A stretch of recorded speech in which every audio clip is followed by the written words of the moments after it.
আমি CBI officer Tanmoy Sanyal. আপনার বাড়িতে কাজ নিয়েছিলাম এই র্যাকেটকে ধরবার জন্য। আমি আপনাদের সাহায্য করছি। অভিযান ইনাকে ধরুন, ইনি কুখ্যাত সংসদ বিরোধী মিস্টার জন। আরে কি বলছেন বাবু, আমি তো আপনার সঙ্গে কাজ করি।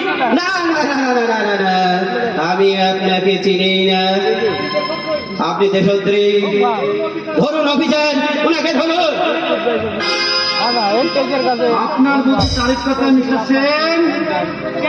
আমি আজ থেকে আপনাদের সব ফটো রেকর্ড করেছি। এই র্যাকেটের মূল পান্ডা হলো আপনি।